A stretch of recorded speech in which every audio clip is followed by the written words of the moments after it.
इतिहास का कुछ क्वेश्चन लेकर आए हुए हैं। चलिए शुरू करते हैं। मध्यकालीन इतिहास का है।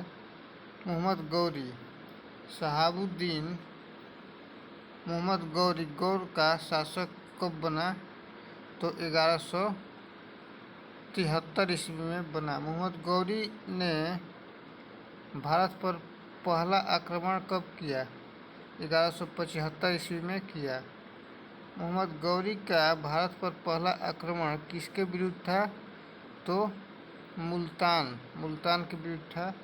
मोहम्मद गौरी का दूसरा आक्रमण किसके विरुद्ध था? पाटन गुजरात के विरुद्ध था।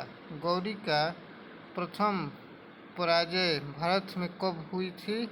1178 ईस्वी में हुई थी। 1178 ईस्वी में गुजरात के किस शासक ने गौरी को बुरी तरह परास्त किया?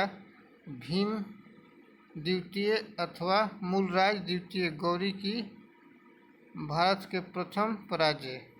मोहम्मद गौरी एवं पृथ्वीराज चौहान के बीच 1151 ईस्वी में हुए तराइन के प्रथम युद्ध में विजेता कौन हुआ? तो पृथ्वीराज चौहान विजेता हुआ और द्वितीय में गौरी हुआ था। चलिए आगे देखते हैं। 1100 गौरी का प्रथम पराजय भारत में कब हुआ? तो 1178 तो पढ़ चुके हैं। चलिए आगे देखते हैं। यहाँ तक हो गया था। मोहम्मद गौरी एवं पृथ्वीराज चौहान के मध्य 1192 ईस्वी में हुए तराइन के द्वितीय युद्ध में विजेता कौन हुआ? तो मोहम्मद गौरी विजेता हुआ। 1194 ईस्वी में मोहम्मद गौरी एवं जयचंद्र के मध्य हुए चंदावर युद्ध का विजेता कौन था? तो ये मोहम्मद गौरी हुआ, जो कि जमुना नदी के तट पर लड़ा गया था।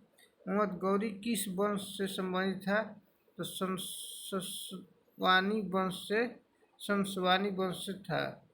संसवानी वंश का संस्थापक था तो कुतुबुद्दीन हसन। मोहम्मद गौरी का भारत पर आक्रमण का मुख्य उद्देश्य क्या था? तो मुस्लिम राज्य की स्थापना करना उद्देश्य था।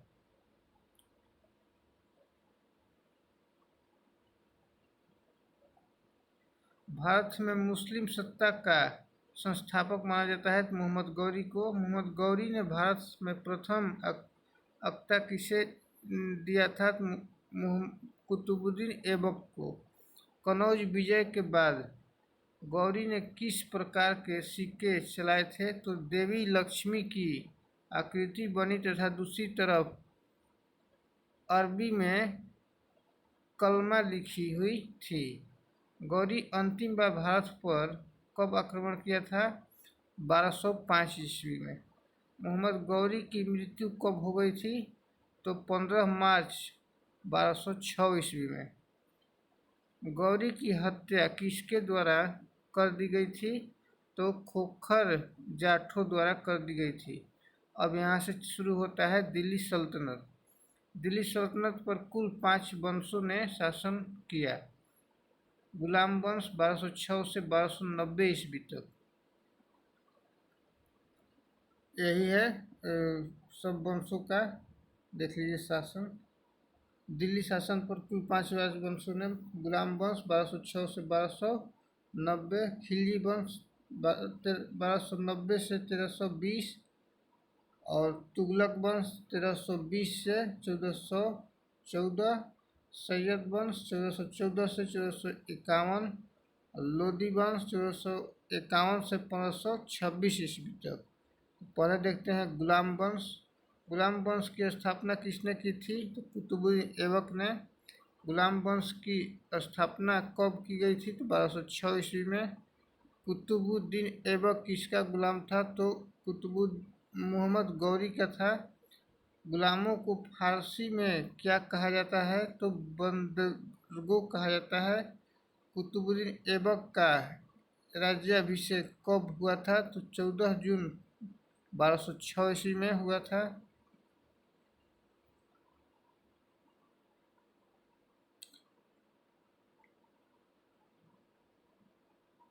गुलाम वंश। अच्छा, 1206 ईस्वी में हुआ था। कुतुबुद्दीन ऐबक का शासन काल था तो 1206 से 1210 ईस्वी तक था। और कुतुब कुतुब उल इस्लाम मस्जिद का निर्माण किस शासक ने करवाया था? कुतुबुद्दीन ऐबक ने करवाया था। कुतुब उल इस्लाम मस्जिद कहाँ स्थित है? दिल्ली में स्थित है। 2.5 दिन का झोपड़ा नामक मस्जिद कहाँ स्थित है? अजमेर राजस्थान में। 2.5 दिन का झोपड़ा मस्जिद का निर्माण किसने कराया था? ऐबक ने। अब देखते हैं यहाँ से, कुतुबुद्दीन ऐबक को अन्य किस नाम से जाना जाता है? तो लाख बख्श के नाम से। लाख बख्श का अर्थ होता है लाखों का दान देने वाला। किस सुल्तान का सल्तनतकालीन शासक को मिन्हाज ने हतीम ताई सेकंड की संज्ञा दी? तो ऐबक। किस सुल्तान कालीन शासक को कुरान ख्वा कुरान का पाठ करने वाला भी कहा जाता था? ऐबक को। कुतुब मीनार का निर्माण ऐबक ने किसकी याद में? तो कुतुबुद्दीन बख्तियार काकी की याद में कराया था। अब देखते हैं, प्राचीन नालंदा विश्वविद्यालय की स्थापना गुप्त शासक कुमारगुप्त प्रथम। नालंदा विश्वविद्यालय को ध्वस्त करने वाला सेनानायक था बख्तियार खिलजी। ऐबक की मृत्यु कब हुई? 1210 ईस्वी में। ऐबक की मृत्यु का कारण था चौगान खेलते समय घोड़े से गिरकर हो गई थी। ऐबक को कहाँ दफनाया गया था? तो लाहौर में। ऐबक का उत्तराधिकारी कौन हुआ था? तो आराम शाह। आराम शाह की हत्या किसने कर दी? तो इल्तुतमिश ने कर दी थी। इल्तुतमिश दिल्ली की गद्दी पर 1211 ईस्वी में बैठा। संपूर्ण सल्तनत काल का वास्तविक संस्थापक इल्तुतमिश को माना जाता है। मंगोल आक्रमणकारी चंगेज खान ने भारत के उत्तर पश्चिम सीमा पर आक्रमण किसके शासनकाल में किया था? इल्तुतमिश के। तेमुचिन उर्फ चंगेज खां का जन्म कब हुआ था? 1163 ईस्वी में। ऐबक का उत्तराधिकारी आराम से ये तो हो गया।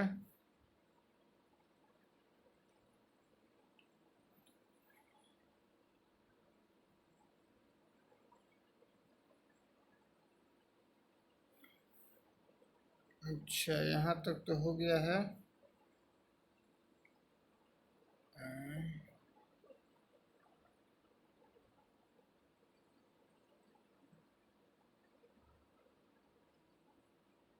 अच्छा, यहाँ तक हो गया है। अब यहाँ से देखते हैं आगे। यहाँ तक हो गया है। तेमुचिन उर्फ चंगेज खां का जन्म कब हुआ था? तो 1163 में। इल्तुतमिश किसका गुलाम दामाद था? तो ऐबक का। ऐबक की मृत्यु के समय इल्तुतमिश कहाँ का गवर्नर था? तो बदायूं का था। गुलाम वंश का वास्तविक संस्थापक किसे माना जाता है? तो इल्तुतमिश को। कुतुब मीनार के निर्माण को पूर्ण कराए थे तो इल्तुतमिश। सबसे पहले शुद्ध अरबी सिक्के किसके द्वारा जारी किए गए थे? तो इल्तुतमिश द्वारा। इल्तुतमिश द्वारा कौन से सिक्के चलाए गए थे? तो चांदी या टंका एवं तांबा का जीतल। चलिए, यहाँ तक हो गया। इक्ता प्रणाली की शुरुआत किस शासक द्वारा की गई थी? तो इल्तुतमिश द्वारा की गई थी। तुर्कान ए चिहलगानी के नाम से किसे जाना जाता था? तो 40 गुलाम सरदारों को। तुर्कान ए चिहलगानी की स्थापना किसने की थी? तो इल्तुतमिश ने। किसने शासन काल में सर्वप्रथम दिल्ली के अमीरों का दमन किया था? तो इल्तुतमिश ने। इल्तुतमिश ने अपनी राजधानी कहाँ बनाई थी? तो दिल्ली। दिल्ली सल्तनत का पहला शासन कौन था जिसने 1229 में बगदाद के खलीफा से सुल्तान पद की वैधानिक स्वीकृति प्रदान की थी? तो इल्तुतमिश। किस सल्तनतकालीन शासक को मकबरा निर्माण शैली का जन्मदाता कहा जाता है? तो इल्तुतमिश को। इल्तुतमिश की मृत्यु 1236 ईस्वी में हो गई थी। हाँ, यहाँ तक हो गया। भारत की प्रथम मुस्लिम महिला शासिका रजिया सुल्तान। रजिया बेगम किसकी पुत्री? तो इल्तुतमिश की पुत्री थी। रजिया ने मलिक जमालुद्दीन याकूब को किस पद पर नियुक्त किया था? तो अमीर ए आखूर, घोड़े का सरदार। रजिया की शादी किसके साथ हुई थी? तो अल्तुनिया के से।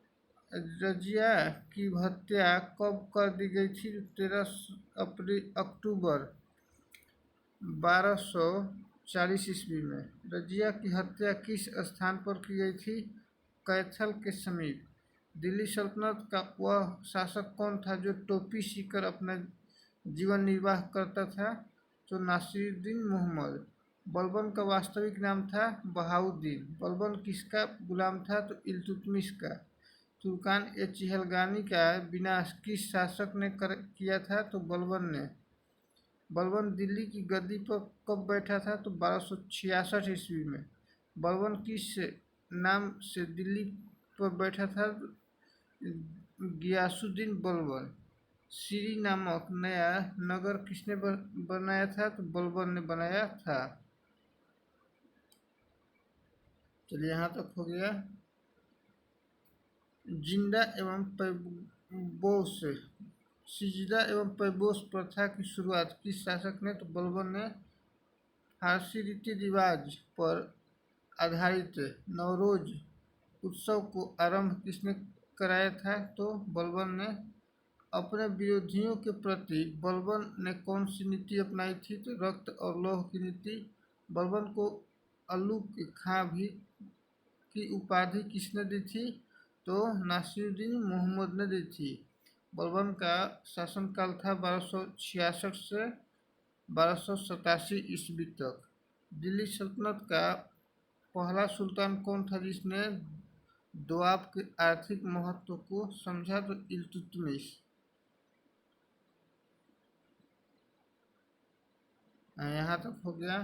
दोआब का अर्थ होता है दो नदियों के बीच के क्षेत्र। अपनी शक्ति को समेकित करने के बाद बलबन ने कौन सी उपाधि धारण की? तो जिले-ए-इलाही। गुलाम वंश का अंतिम शासक था शमसुद्दीन कैमूर। दिल्ली सल्तनत की दरबारी भाषा थी फारसी। अब देखते हैं खिलजी वंश। खिलजी वंश का शासनकाल 1290 से 1320 ईस्वी। खिलजी वंश की स्थापना 13 जून 1290 को हुई थी। खिलजी वंश का स्थापना किसने की थी? तो जलालुद्दीन फिरोज खिलजी ने की थी। गुलाम वंश का अंतिम शासक, अच्छा, खिलजी वंश, जलालुद्दीन फिरोज खिलजी। अच्छा, यहाँ से अब हो गया। फिरोज खिलजी ने अपनी राजधानी कहाँ बनाई थी? तो किलोखरी में बनाई थी। जलालुद्दीन की हत्या कब और किसने कर दी? तो 1296 ईस्वी में अलाउद्दीन खिलजी ने कर दी थी। जलालुद्दीन की हत्या किस स्थान पर कर दी गई थी? तो कडामानिकपुर प्रयाग में है।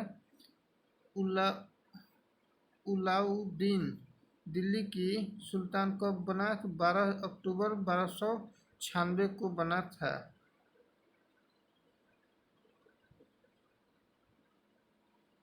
अलाउद्दीन के बचपन का नाम था तो अली तथा गुरसब। सल्तनतकालीन किस शासक ने सेना को नकद वेतन देने एवं अस्थायी सेना की नींव रखी? तो अलाउद्दीन खिलजी।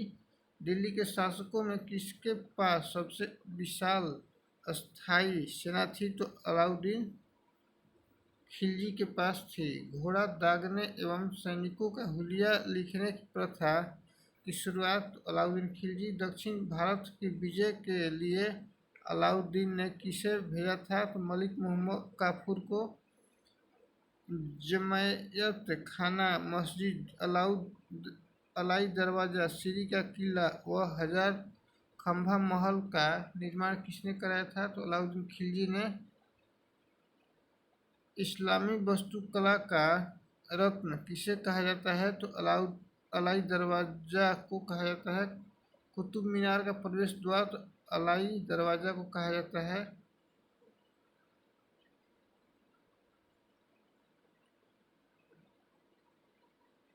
अच्छा, यहाँ तक हो गया। देवी अधिकार के सिद्धांत को किस शासक ने चलाया था? तो अलाउद्दीन खिलजी ने। अलाउद्दीन ने स्वयं को किस उपाधि से विभूषित किया? तो सिकंदर ए सानी। अलाउद्दीन ने मलिक याकूब को किस पद पर नियुक्त किया था? तो दीवान ए रियासत। अलाउद्दीन की आर्थिक नीति की व्यापक जानकारी किससे मिलती है? तो तारीख फिरोज शाही से। तारीख फिरोज शाही किसकी कृति है? तो बर्नी की।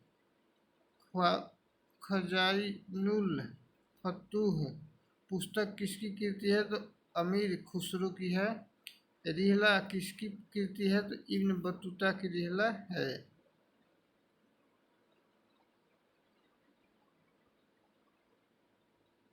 अच्छा, अलाउद्दीन की आर्थिक नीति की व्यापक जानकारी किससे मिलती है? तारीख फिरोज शाही से। तारीख फिरोज शाही किसकी कृति है? तो बर्नी की। ख्वाजाई फतूह पुस्तक किसकी? तो अमीर खुसरो की है। रिहला किसकी कृति है? तो इब्न बतूता की।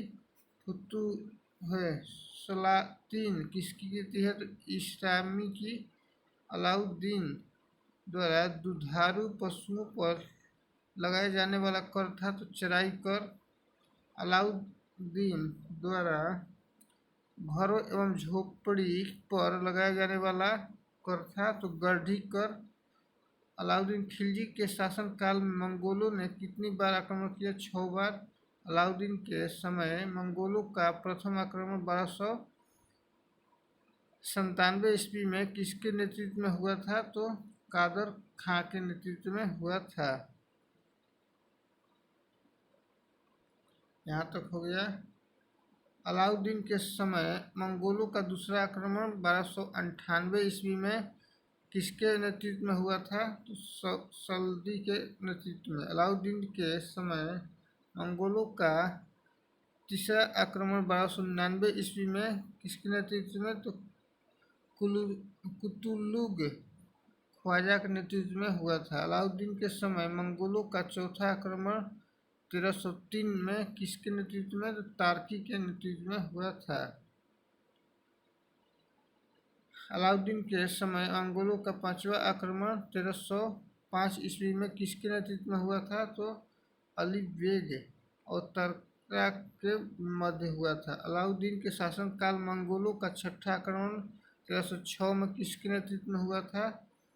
कबक एवं इकबालमंद के नेतृत्व में हुआ था। अलाउद्दीन की मृत्यु कब हो गई थी?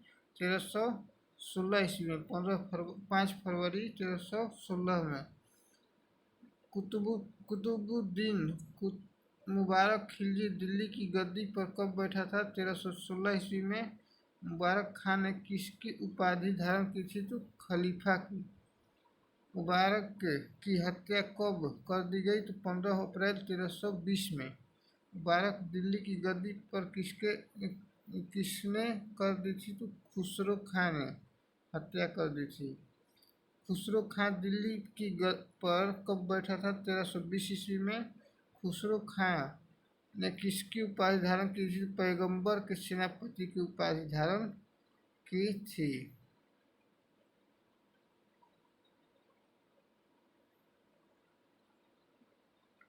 पैगंबर के सेनापति की। अच्छा, यहाँ तक हो गया। अमीर खुसरो का मूल नाम क्या था? तो मोहम्मद हसन। अमीर खुसरो का जन्म कब हुआ था? तो 1252 ईस्वी में पाटियाली में हुआ था।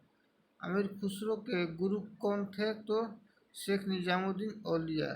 तृतीय हिंद भारत का तोता तो अमीर खुसरो कहा जाता है। सितार एवं तबले के आविष्कार का श्रेय किसे दिया जाता है? तो अमीर खुसरो को।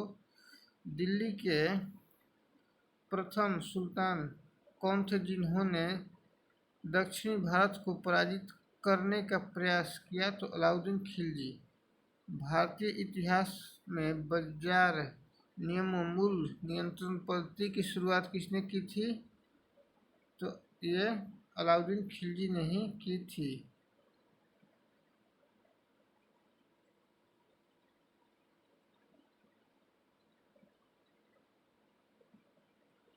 अलाउद्दीन खिलजी ने की थी।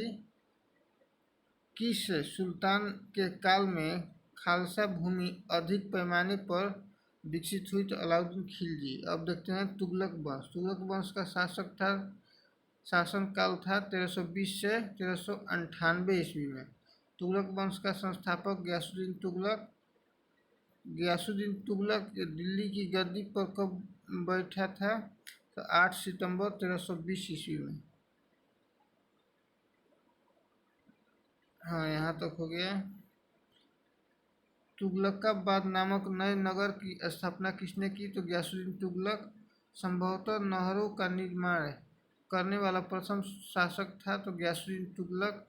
गयासुद्दीन तुगलक की मृत्यु कब हो गई थी? 1320 ईस्वी में। गयासुद्दीन के बाद दिल्ली की गद्दी पर कौन बैठा? तो मोहम्मद बिन तुगलक। मोहम्मद बिन तुगलक दिल्ली की गद्दी पर 1325 ईस्वी में बैठा।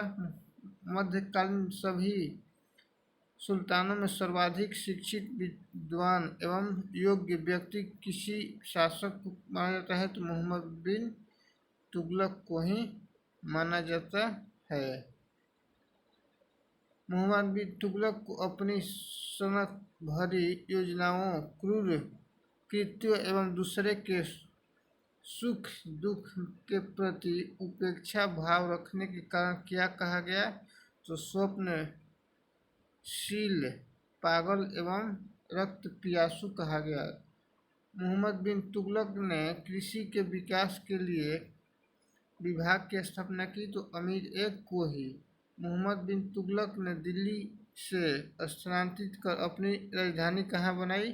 तो देवगिरी दौलताबाद। मोहम्मद बिन तुगलक को प्रिंस ऑफ मनिअर्स की संज्ञा किसने दी थी? तो अयर्डस थॉमस ने दी थी।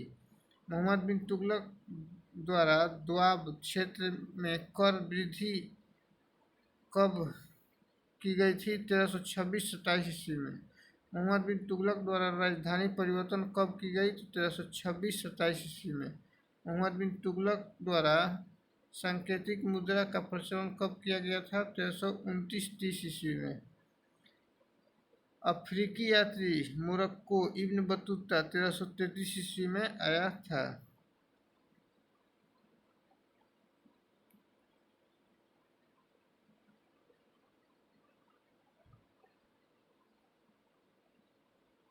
तीस हो गया। अफ्रीका। अच्छा, यहाँ तक हो गया। 1333 में।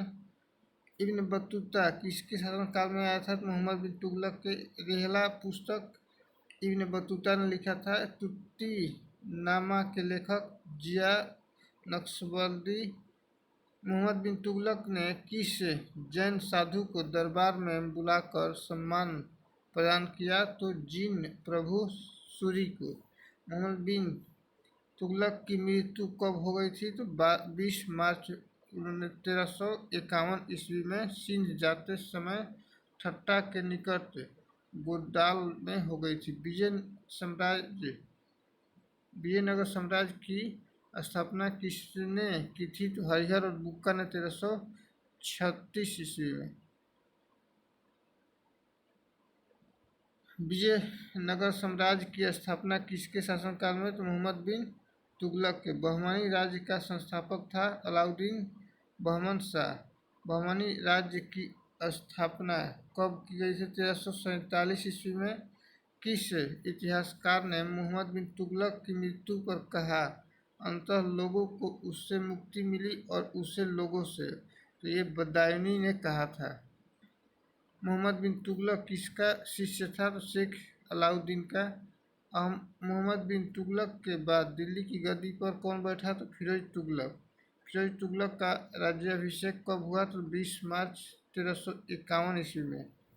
फिरोज तुगलक का राज्याभिषेक कब हुआ? तो अगस्त 1351 ईस्वी में। फिरोज तुगलक को खलीफा द्वारा कौन सी उपाधि दी गई थी? तो काजिम अमीर उल मोमिन को उपाधि दी गई थी। ठीक है, आज के लिए इतना ही रखते हैं। तब तक के लिए लाइक कीजिए, शेयर कीजिए।